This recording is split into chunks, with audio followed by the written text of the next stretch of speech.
السلام علیکم ورحمۃ اللہ وبرکاتہ۔ بسم اللہ الرحمن الرحیم۔ دوستو، ایک دفعہ رسول اکرم صلی اللہ علیہ وسلم نے حضرت عوف بن مالک رضی اللہ تعالی عنہ کو ایک سریہ پر روانہ فرمایا۔ اس کا حال وہ خود اس طرح بیان کرتے ہیں کہ مجھے حضور صلی اللہ علیہ وسلم نے ایک سریہ پر روانہ فرمایا۔ ایک آدمی نے کہا کہ میں تمہارے ساتھ اس شرط پر چلتا ہوں کہ تم میرے لیے ایک حصہ مال غنیمت میں سے دو۔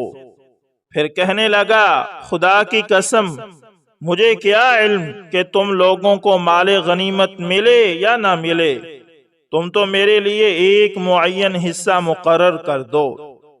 میں نے اس کے لیے 3 اشرفیاں مقرر کی۔ پھر ہم لوگوں نے جہاد کیا اور مال غنیمت حاصل کیا۔ میں نے حضور صلی اللہ علیہ وسلم سے اس آدمی کے بارے میں دریافت کیا۔ آپ صلی اللہ علیہ وسلم نے فرمایا، میں اس کے لیے دنیا اور آخرت میں سوائے ان 3 اشرفیوں کے جو اس نے لی ہیں اور کچھ نہیں پاتا۔ بعض روایتوں سے معلوم ہوتا ہے کہ عہد رسالت میں ایک دفعہ حضرت عوف بن مالک رضی اللہ تعالی عنہ اپنے دشمنوں کے ہاتھ گرفتار ہو گئے۔ انہوں نے تانتوں سے باندھ کر محبوس کر دیا۔ ان کے والد مالک بن ابی عوف اشجعی رسول اکرم صلی اللہ علیہ وسلم کی خدمت میں حاضر ہوئے اور عرض کیا، میرے بیٹے عوف کو دشمنوں نے گرفتار کر لیا ہے۔ آپ صلی اللہ علیہ وسلم نے فرمایا کہ کسی آدمی کے ذریعے عوف کو کہلا دو کہ رسول اللہ صلی اللہ علیہ وسلم نے تجھے حکم دیا ہے کہ تو کثرت کے ساتھ لا حول ولا قوت الا باللہ پڑھ۔ ابھی عوف مالک نے ایک آدمی کے ذریعے حضرت عوف رضی اللہ تعالی عنہ تک حضور صلی اللہ علیہ وسلم کا یہ حکم پہنچا دیا۔ انہوں نے تعمیل ارشاد کی تو جن تانتوں سے دشمنوں نے ان کو باندھ رکھا تھا وہ ٹوٹ کر گر گئی، اور عوف رضی اللہ تعالی عنہ قید خانے سے باہر نکل آئے۔ ان کی نظر دشمنوں کی ایک اونٹنی پر پڑی جو قریب ہی تھی۔ اس پر سوار ہو کر گھر کی طرف روانہ ہوئے۔ راستے میں دشمنوں کی چراگاہ تھی، اس میں ان کے سب جانور چر رہے تھے۔ انہوں نے ان جانوروں کو ایک خاص انداز میں پکارا تو وہ سب کے سب ان کی سواری یعنی اونٹنی کے پیچھے چل پڑے۔ عوف رضی اللہ تعالی عنہ گھر پہنچے تو ان کے ماں باپ بہت خوش ہوئے۔ والد اور خادم نے باہر نکل کر دیکھا تو سارے میدان کو اونٹوں سے بھرا ہوا پایا۔ حضرت عوف رضی اللہ تعالی عنہ نے والد کو اپنا اور اونٹوں کا سارا قصہ سنایا۔ وہ بارگاہ رسالت میں حاضر ہوئے اور حضور صلی اللہ علیہ وسلم کو یہ واقعہ سنایا۔ آپ صلی اللہ علیہ وسلم نے فرمایا، ان اونٹوں کے ساتھ جو جی چاہے کر دیں، میں اس معاملے میں دخل نہ دوں گا۔ اس پر یہ آیت اتری، وَمَن يَتَّقِ اللَّهَ يَجْعَل لَّهُ مَخْرَجًا وَيَرْزُقْهُ مِنْ حَيْثُ لَا يَحْتَسِبُ وَمَن يَتَوَكَّلْ عَلَى اللَّهِ فَهُوَ حَسْبُهُ، یعنی جو شخص اللہ تعالی سے ڈرتا ہے، اللہ اس کے لیے مضرتوں سے نجات کی صورت پیدا کر دیتا ہے اور ایسی جگہ سے رزق پہنچاتا ہے جہاں اس کا گمان بھی نہیں ہوتا، اور جو شخص اللہ پر توکل کرے گا تو اللہ اس کے لیے کافی ہے۔ ایک روایت میں ہے کہ حضرت عوف رضی اللہ تعالی عنہ کی قید کے دوران میں ان کے والد گاہے گاہے سرور دو عالم صلی اللہ علیہ وسلم کی خدمت اقدس میں حاضر ہوتے، بیٹے کی مصیبت کا حال بیان کرتے اور حضور صلی اللہ علیہ وسلم سے درخواست کرتے کہ عوف کے لیے اس ابتلا سے نکلنے کی دعا کریں۔ حضور صلی اللہ علیہ وسلم ان کو صبر کی تلقین فرماتے اور تسلی دیتے کہ اللہ تعالیٰ جلد ہی اس کی رہائی کی کوئی نہ کوئی سبیل نکالیں گے۔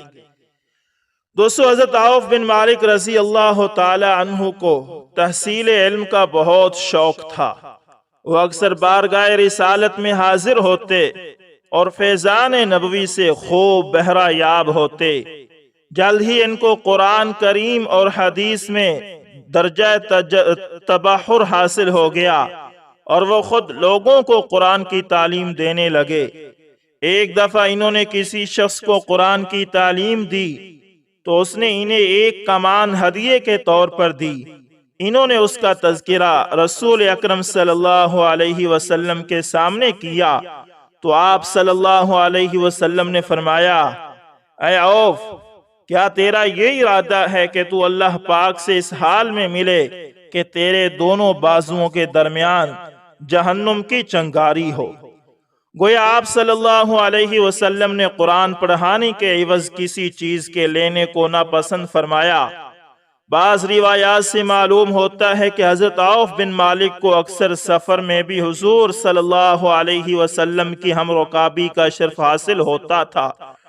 حضور صلی اللہ علیہ وسلم کے ایک سفر کا واقعہ وہ اس طرح بیان کرتے ہیں کہ ایک دفعہ ہم رسول اللہ صلی اللہ علیہ وسلم کے ساتھ سفر کر رہے تھے۔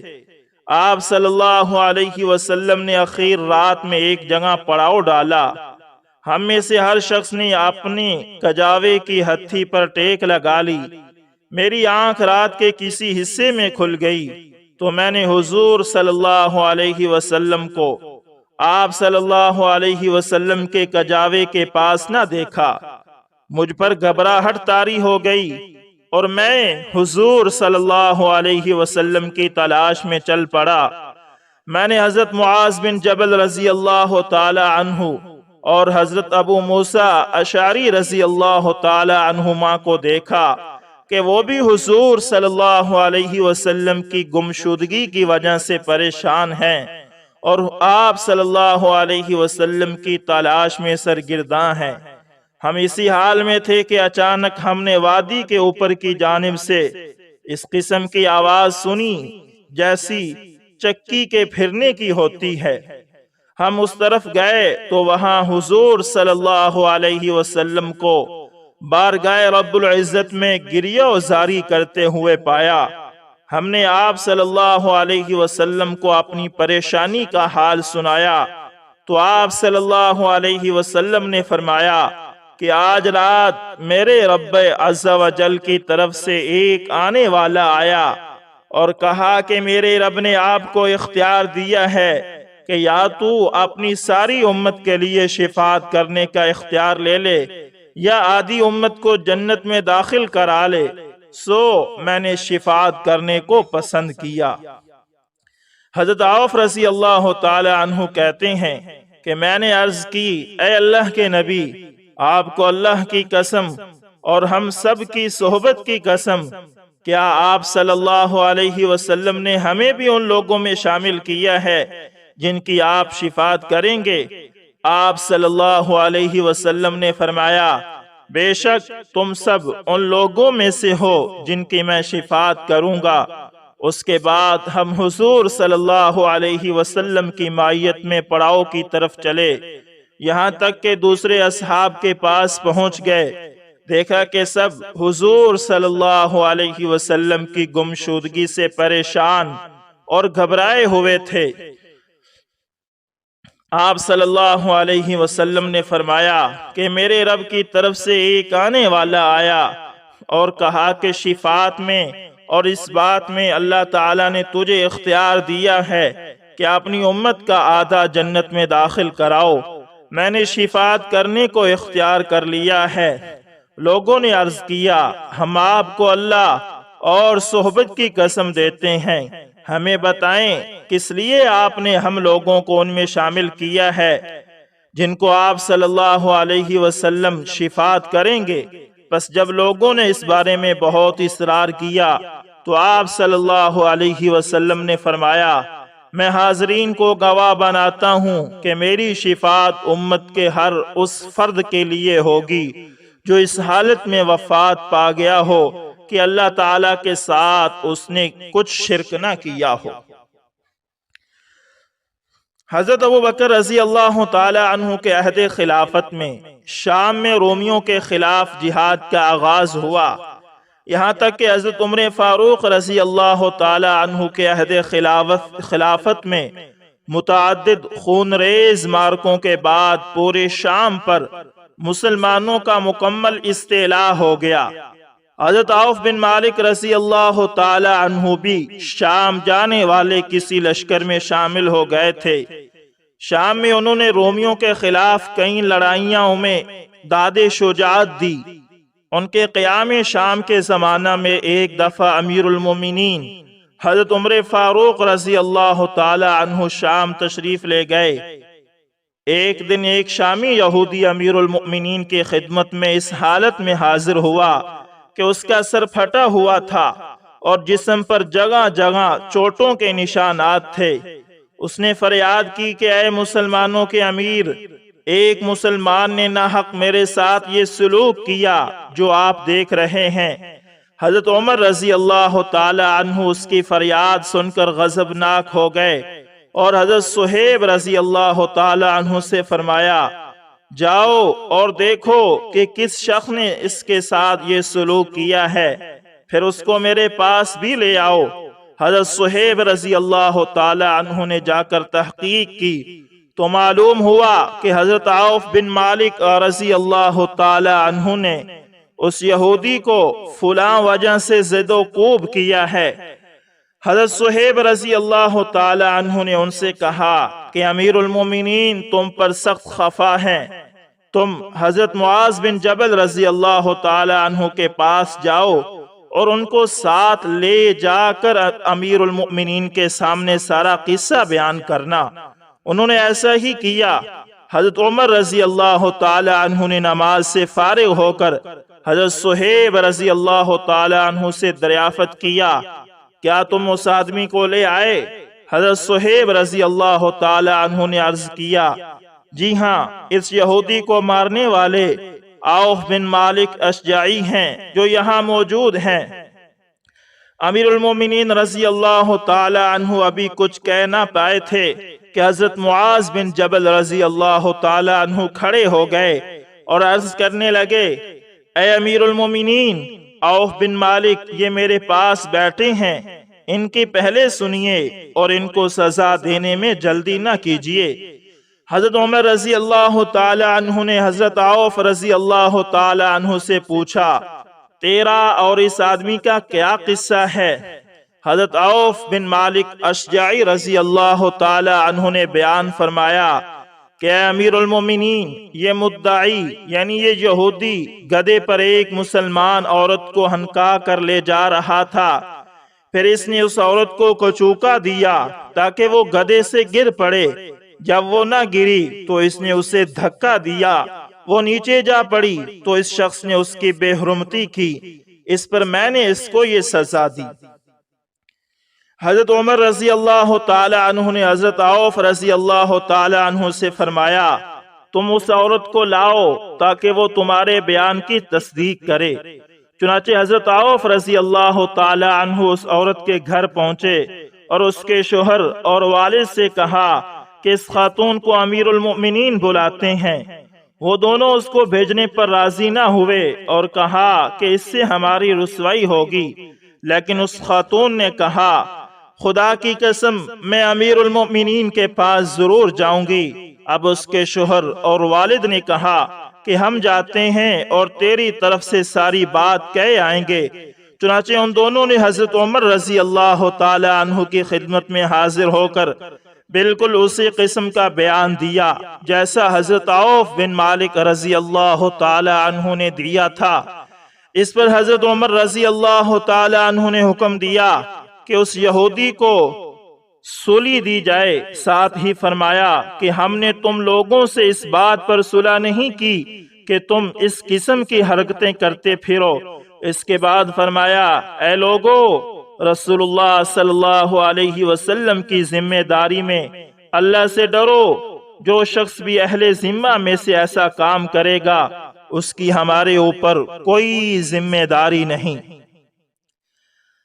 علامہ ابن سعد نے مکحول رحمت اللہ تعالی کے حوالے سے بیان کیا ہے کہ ایک دفعہ حضرت عوف بن مالک رضی اللہ تعالی عنہ سونے کی انگوٹھی پہنے ہوئے حضرت عمر فاروق رضی اللہ تعالی عنہ کے پاس آئے۔ انہوں نے حضرت عوف رضی اللہ تعالی عنہ کے ہاتھ پر اپنا ہاتھ مارا اور فرمایا، کیا تم سونا پہنتے ہو؟ حضرت عوف رضی اللہ تعالی عنہ نے طلائی انگوٹھی اتار کر پھینک دی۔ دوسرے دن وہ لوہے کی انگوٹھی پہنے ہوئے آئے۔ حضرت عمر رضی اللہ تعالی عنہ نے اسے بھی ناپسند فرمایا۔ تیسرے دن وہ چاندی کی انگوٹھی پہن کر آئے تو حضرت عمر فاروق رضی اللہ تعالی عنہ خاموش رہے اور ان سے کوئی تعرض نہ فرمایا۔ فتح شام کے وقت حضرت عوف بن مالک رضی اللہ تعالی عنہ نے دمشق میں مستقل سکونت اختیار کر لی تھی۔ فتح شام کے بعد ابن اسیر رحمت اللہ تعالی کا بیان ہے کہ وہ مصر بھی گئے تھے، شاید مصر کی تسخیر کے لیے جانے والے لشکر میں شامل ہو گئے ہوں، لیکن پھر دمشق میں واپس آ گئے اور وہیں 73 ہجری میں وفات پائی۔ حضرت عوف بن مالک رضی اللہ تعالی عنہ کا شمار فضلائے صحابہ میں ہوتا ہے۔ ان سے 67 احادیث مروی ہیں۔ ان کے روات حدیث میں حضرت ابو ہریرہ، حضرت ابو ایوب انصاری اور حضرت مقدام بن مادی کرب جیسے عظیم المرتبت صحابہ، اور حضرت ابو مسلم، حضرت ابو اویس خولانی اور حضرت جبیر بن نفیر جیسے جلیل القدر تابعین شامل ہیں۔ ان سے مروی کچھ احادیث اوپر بیان ہو چکی ہیں، اور بھی بہت ساری احادیث ان سے مروی ہیں جو یہاں بھی آپ کو سنائی جا رہی ہیں۔ حضرت عوف بن مالک اشعری رضی اللہ تعالی عنہ سے روایت ہے کہ رسول اللہ صلی اللہ علیہ وسلم نے ایک میت کے جنازے کی نماز پڑھی۔ اس میں آپ صلی اللہ علیہ وسلم نے میت کے لیے جو دعا کی، اس دعا کے یہ الفاظ مجھے یاد ہیں: اے اللہ، تو اس بندے کی مغفرت فرما، اس پر رحمت فرما، اس کو عافیت دے، اس کو معاف فرما دے، اس کی باعزت مہمانی فرما، اس کی قبر کو نہایت وسیع کر دے، دوزخ کی آگ اور اس کی تپش کی بجائے پانی سے، برف سے اور اولوں سے اس کو نہلا دے، اور گناہوں کی گندگی سے اس کو صاف فرما دے، جس طرح اجلے سفید کپڑے کو تو نے میل سے صاف فرما دیا ہے، اور اس کو دنیا کے گھر کے بدلے میں آخرت کا اچھا گھر، اور گھر والوں کے بدلے میں اچھے گھر والے، اور رفیق حیات کے بدلے میں اچھا رفیق حیات عطا فرما دے، اور اس کو جنت میں پہنچا دے، اور عذاب قبر اور عذاب دوزخ سے اس کو پناہ دے۔ آپ صلی اللہ علیہ وسلم کی یہ دعا سن کر میرے دل میں آرزو پیدا ہوئی کہ کاش یہ میت میں ہوتا۔